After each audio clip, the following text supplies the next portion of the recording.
What's going on, everyone? My name is Triforce Addiction. Welcome back to another COD mobile video. So since we are very close to the end of season 4, you guys know what time it is. It's time to talk about the top legendary / mythic weapons for this season. So do keep in mind that these are my top 5. Of course, everyone's going to have a different opinion, so just keep that in mind while we're just going through this entire video. Also, I am aware that we do have a mythic weapon within this video, so don't worry, I'm not going to have like any biases, or I'm not going to put this on the very high spot unless I really like it. You know, I'm not going to have that mythic bias where the mythic always has to be number 1. So yeah, I want you guys to keep that in mind as well. Also, another thing worth noting is that there is going to be a Redux draw later this week. But, you know, since it is a weapon or a legendary skin from a previous season, it won't be counted towards this video. So this one's going to come at a surprise for you guys because I did speak highly of this specific legendary for the CAN-44, which is of course the Dance of Death, and it was one of the first draws within this season. I believe it was from the second week. So the Dance of Death is of course the second legendary skin that we have received for the CAN-44. The first one of course being the color spectrum. So this is actually the first reactive legendary for this weapon. The other one was just a basic legendary skin. So this one, I do have to say, like, as good as it looks, it's not really that great in terms of reactive effects and just overall death effects. And this is mainly because the effects don't actually cover the entire gun. It only really covers the back part of the gun. It does change colors. I mean, the eyes turn purple, but that's pretty much it. There's not a lot going on with this skin. The iron sight, it does seem pretty cool. I mean, it does feel very accurate, but I feel like it feels more obstructing compared to just the base version of the CAN-44. That's just me. You know, when it comes to legendaries, you expect it to be like very animated, very cool looking, but this one just doesn't have a lot going on. I mean, even the death effect is very similar to the chopper. Instead, it's just turned red instead of green. Overall, I just felt like they should have done a little bit more work when it came to the reactive effects, because like I said, there's not a lot going on with this weapon. So yeah, if they had put a little bit more love into this gun, I probably would have it in a higher placement. So for my number 4 pick, I decided to go with the MK2 Helix grade. So I think last week or the week before, the Helix grade was finally made available for everyone, and this was a legendary for the main battle pass weapon, that of course being the MK2 marksman rifle. So a lot of people had a lot of mixed opinions about this one when they saw the leaked draws. They didn't think the MK2 carbine wasn't really going to be like the best one, but it did kind of surprise me a little bit because, you know, this weapon is much more when you actually use it in game. I'll say this right now for sure. The biggest selling points for this weapon is by far the iron sight and the death effect.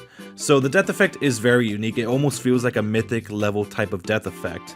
When it comes to the animated effects, like, you know, just what's happening in the outside, like in terms of like, well, I mean, what's revolving around the gun, like these little helix energy sparks, just kind of just traversing through the weapon in a horizontal fashion. It looks all right for the most part, but you know, it's nothing special. But then again, this is not a reactive skin. So now for the number 3 spot, I went with the QQ9 Sigrun. So this was the very first legendary that was released. And it was actually released on a Saturday, which is weird because legendaries typically get released on a Thursday night and sometimes Friday, depending on where you are. So I'll admit it, I've been using the QQ9 a lot, and oh my god, look, it's Triforce Addiction using some sort of meta weapon, oh my god. But to be honest, I've been using the QQ9 for a very long time, so I guess I'm a little bit entitled to, use it. Even before I got buffed, I did. But the reason why I've been using this a lot more is because not only that the skin is freaking badass to holy hell, but I've been kind of tired of using the melting point skin for this weapon. Honestly, I've been using it for way too long, and it was nice that we finally got some sort of other legendary skin for the QQ9. Also, technically, this isn't even the second QQ9 skin, because I know the Chinese Call of Duty did have like some sort of awesome ass legendary skin for the QQ9. It wasn't the melting point, it was like this thing called like the moonlight or whatever the hell it was called, but it had a fantastic death effect. And I'm not gonna say that it's the best one because, you know, this skin actually does have a pretty decent death effect. It's very reminiscent to the Wicked Claw for the DRH, except for the fact that, you know, the death effect, it doesn't involve claws. It actually, it involves fangs more than anything. And I will say this, in terms of the animated effects, I am aware that this is not a reactive skin for the QQ9, but this animation has a lot more going on compared to the Helix grade, and that's why I actually had it placed higher than the Helix grade. I mean, even the iron sight's pretty cool. I mean, it does seem to be very helpful compared to, you know, the base version or even the melting point. There's much more to see. I mean, it doesn't obstruct your view as much as the other ones do. And let's not forget to mention the fact that this is a much more elegant, like decorated type of skin compared to the Helix grade. So next up, the weapon that receives the silver medal is going to go to the Hogar Dark Frontier. So yes, this is a mythic weapon. It is a very highly anticipated weapon skin because, of course, every mythic weapon skin is highly anticipated. But it's not deserving of the #1 spot, and here's why. So while there's so much going on with this gun, obviously we do have a completely different iron sight. There's like this spinning turret as the barrel. You know, there are multiple death effects. The gun sounds completely different. You know, there's so many different weapon attachment skins. But in my personal opinion, it's not really that appealing. When it comes to the attachment skins that it has or that you can actually unlock, they're not really that crazy. I mean, they're mostly just all black, and the only thing that has any sort of animated effect is just the barrel, and that's pretty much it. You know, when it came to, you know, I guess the Peacekeeper, you know, every attachment with the Peacekeeper or the AS Val looked a little bit different. But with this one, it just feels kind of generic, and it seems like there's no real reason to actually upgrade it to max level. I mean, the way it is in its base form, it looks alright. I mean, there's nothing really needed to change. Really, the only reason why anyone would ever want to upgrade it is just to get those new badge skins and the new calling card skins that appear in the middle of a game. When it comes to, you know, the muzzle flash, it doesn't really matter because sometimes people use like suppressors, so you really can't see it. And also the fact that, you know, the death effects, at least in my opinion, aren't really that crazy. They almost feel the same with the exception of the last one, which is very expensive to get. So now for the #1 pick, it's going to have to go to the Razorback Boreal Aegis. So the reason why I chose this one over the Mythic is not because I just didn't want to keep any bias towards, you know, having the Dark Frontier Mythic as first place. It's because there is so much more to the Razorback Boreal Aegis compared to the Dark Frontier. And yes, while the Dark Frontier is a mythic weapon, it has more animated effects.